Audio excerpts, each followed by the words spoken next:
Hi everyone. आज हम Python का एक कॉन्सेप्ट समझेंगे। पाइथन में यकीनन अगर आप काम कर रहे हैं तो आपने ऑब्जेक्ट ओरिएंटेड प्रोग्रामिंग जो पाइथन में होती है उसके बारे में यकीनन ज़रूर सुना होगा। उसके कुछ कॉन्सेप्ट हैं, क्योंकि जब मैं सीख रहा था जो मुझे मुश्किल चीज़ें लग रही थी वो क्लास, ऑब्जेक्ट और कंस्ट्रक्टर था कि ये क्या चीज़ें हैं और कहाँ पे यूज़ होती हैं और क्यों यूज़ होती हैं। तो आज मैं कोशिश करूँगा कि जो चीज़ें मुझे मुश्किल लगी वो आपको ना लगे और आपको ये जो डिफ़िकल्ट कॉन्सेप्ट्स हैं क्लास के, ऑब्जेक्ट के और कंस्ट्रक्टर, वो आपको इजीली समझ आ सके। फर्स्ट हम बात करते हैं क्लास की कि क्लास है क्या। हम एक फैक्ट्री की मिसाल लेते हैं, टॉय फैक्ट्री जो कि टॉय बनाती है, सही है। अब क्लास जो है वो फैक्ट्री का ब्लूप्रिंट है, डिज़ाइन है। मतलब क्लास वो ब्लूप्रिंट या डिज़ाइन है जिसके हिसाब से टॉयज़ बनाए जाते हैं। ये खुद कोई चीज़ नहीं है, बस एक डिज़ाइन है। जैसे फैक्ट्री का डिज़ाइन बताता है कि कार टॉय का कलर क्या होगा, उसकी व्हील्स कितनी होंगी और हॉर्न कैसे बजेगा, ठीक है। और ऑब्जेक्ट क्या है, ये मैं जैसे आपको सिर्फ आइडिया दे रहा हूँ ताकि आपका माइंड क्लियर हो जाए कि ये क्लास क्या है, ऑब्जेक्ट क्या है और कंस्ट्रक्टर क्या है, सही है। लेकिन क्लास के बारे में आपको आइडिया हो गया होगा कि ये जस्ट एक डिज़ाइन है, एक ब्लूप्रिंट है। जब उसके बाद बात आती है ऑब्जेक्ट की कि ऑब्जेक्ट क्या है। ये है एक टॉय जो कि फैक्ट्री से बना है, इसको हम ऑब्जेक्ट कहते हैं। जब आप फैक्ट्री में उस ब्लूप्रिंट क्लास का यूज़ करके एक एक्चुअल फिजिकल टॉय बना देते हैं तो वो है ऑब्जेक्ट। ऑब्जेक्ट रियल चीज़ है जिसको आप पकड़ सकते हो, देख सकते हो या यूज़ कर सकते हो। एक ही डिज़ाइन से आप कितनी भी अलग अलग कलर के टॉयज़ बना सकते हैं। वैसे ही एक क्लास से आप कितने भी ऑब्जेक्ट बना सकते हैं, ठीक है। देन उसके बाद आता है कि कंस्ट्रक्टर क्या है। कंस्ट्रक्टर जो है फैक्ट्री की वो मशीन है जो कि टॉय बनाती है। कंस्ट्रक्टर सोचिए, फैक्ट्री में एक ऐसा मशीन है जो आपको टॉय बनाने का काम करता है। जैसे ही आप नया टॉय बनाते हैं ये मशीन ऑटोमेटिकली स्टार्ट हो जाती है। इसी मशीन को हम कंस्ट्रक्टर कहते हैं। पाइथन में कंस्ट्रक्टर को dash dash init dash dash के नाम से जाना जाता है। ये एक स्पेशल मेथड है जो कि ऑटोमेटिकली कॉल हो जाता है जब आप एक नया ऑब्जेक्ट बनाते हैं। इसी का काम है नए ऑब्जेक्ट की प्रॉपर्टीज़ जैसे कलर, व्हील्स को सेट करना, ठीक है। हम अब प्रैक्टिकली चीज़ों को देखेंगे कि क्लास कैसे बनता है और ऑब्जेक्ट कैसे बनता है और कंस्ट्रक्टर कैसे बनता है और ये चीज़ें साथ में कैसे काम कर रही होती हैं। यहाँ पे मैंने एक एग्जांपल ली है क्लास की, माय क्लास। उसमें एक प्रॉपर्टी मैंने दी है x, उसको वैल्यू दी है 5। जब हमने अपने क्लास को कॉल किया तो जस्ट हमें सिर्फ अपना क्लास शो हो रहा है, जो प्रॉपर्टी हमने दी हुई है वो हमें शो नहीं हो रही, ठीक है। अब हम ये एक जस्ट डिज़ाइन हो गया, एक ब्लूप्रिंट हो गया माय क्लास। अब हम उसका जो ऑब्जेक्ट है वो हम बनाते हैं, ठीक है। P1 जो कि है एक ऑब्जेक्ट है। माय क्लास को हमने कॉल किया है अपने ऑब्जेक्ट के साथ। देन हमने P1.x को प्रिंट किया है। देन हमें जो वैल्यू है x की वो शो हुई है। अब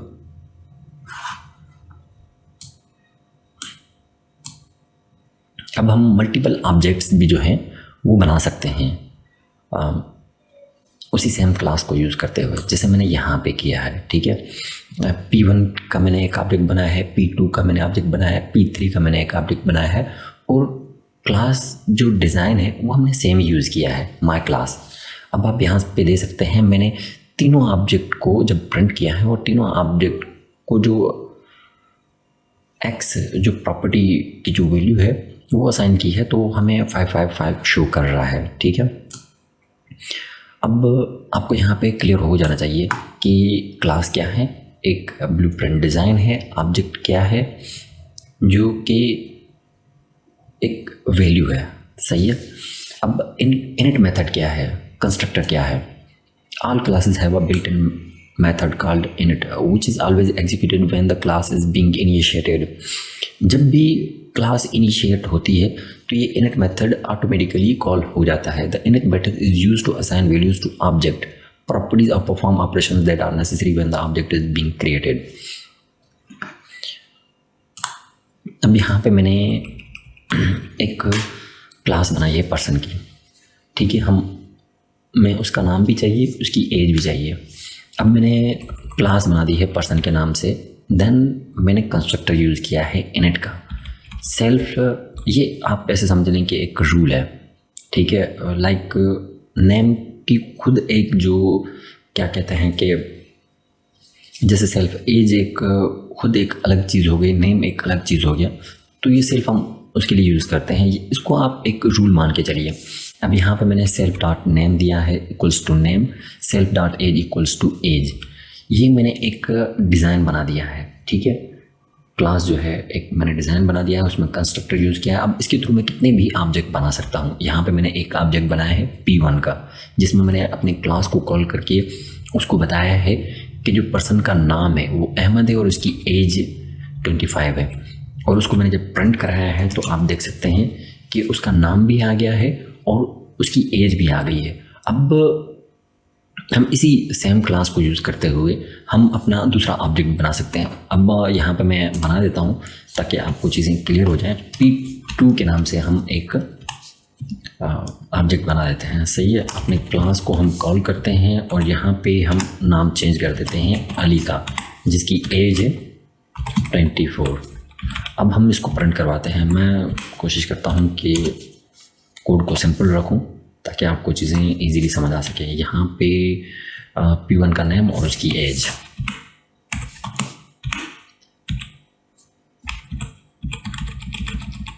और P2 का नेम और उसकी P2 की एज। अब यहाँ पे आप देख सकते हैं कि सॉरी कोई एरर आ रहा है, P2 name is not defined. P2 P1 P2 sorry,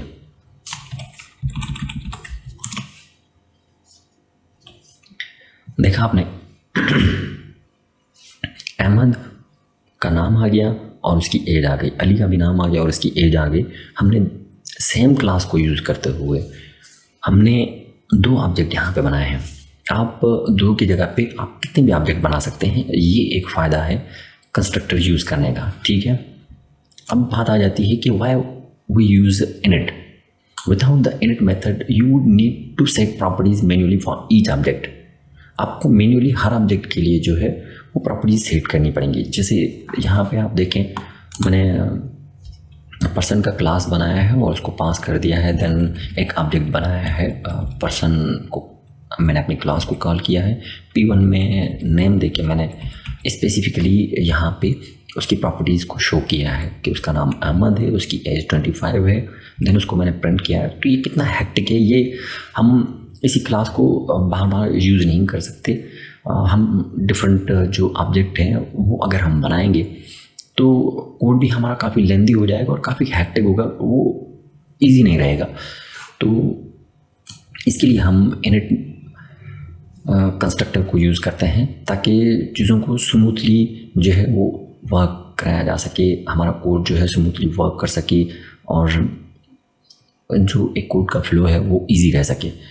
अब यहाँ पे देखें, using init makes it easier to create object with initial values. अब यहाँ पे हमने सेम पर्सन, देन हमने इनिट मेथड इनिट कंस्ट्रक्टर को यूज़ करते हुए नेम और एज दिया है और यहाँ पे अहमद और सेम वही चीज़ है। ये पहले हम कोड लिख चुके हैं। Then default values in init, you can also set default values for parameters in the init method.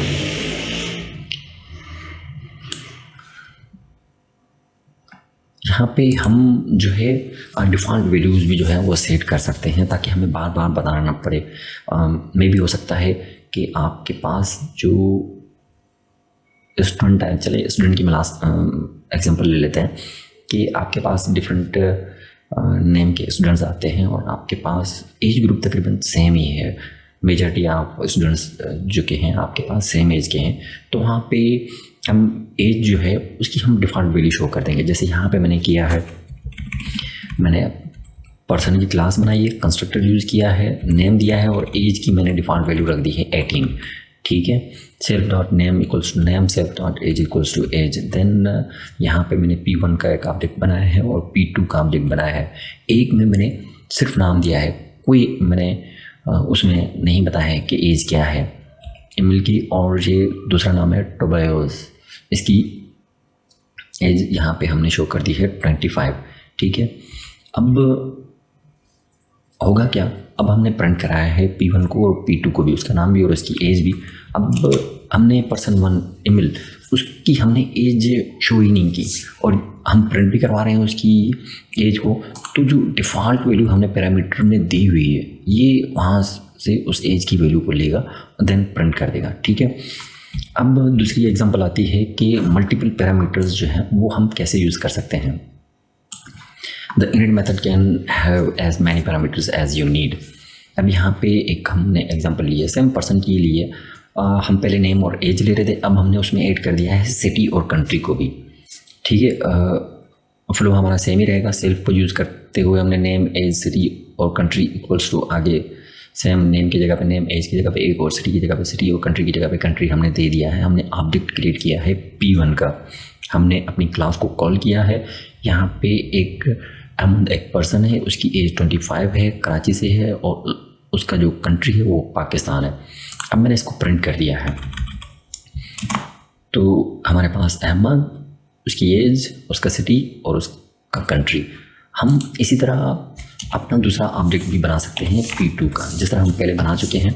मैं इसलिए यहाँ पे दोबारा से ये चीज़ें लिख रहा हूँ ताकि आपको क्लियर हो सके, क्योंकि जितना आप कोड लिखेंगे, जितना आप कोड को पढ़ेंगे देखेंगे तो चीज़ें आपको उतनी ज़्यादा जो है वो क्लियर होती हैं।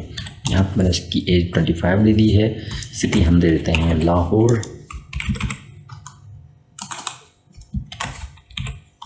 और कंट्री हम सेम पाकिस्तान देते हैं। ठीक है, अब इसको काफ़ी मैंने लंबा करके लिखा है और अगर मैं शॉर्ट करके भी इसको लिखना चाहूँ तो मैं इसको इस तरह लिख सकता हूँ, print P1 name, P1 as, P1 city और P1 कंट्री। सेम मेथड हमारे लिए P2 के लिए भी रहेगा।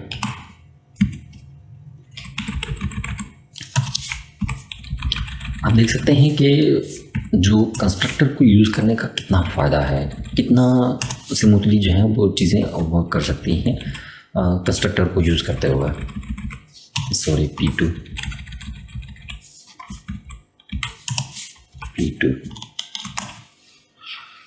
अहमद, उसकी एज, उसका सिटी और उसका country same as for Ali.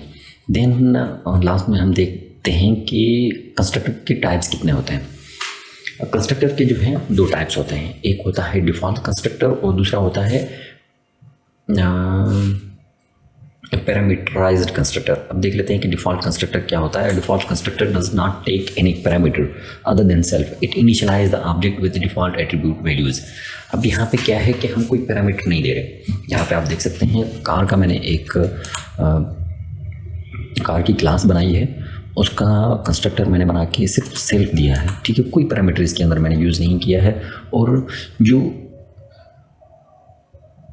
Attributes की जो वैल्यूज़ हैं वो डिफ़ॉल्ट हमने रख दी हैं। जैसे सेल्फ डॉट मेक के किसने ये कार बनाई, टोयोटा वालों ने, और उसका मॉडल क्या है, कैरोला, और कौन से ईयर की है, 2020 की है।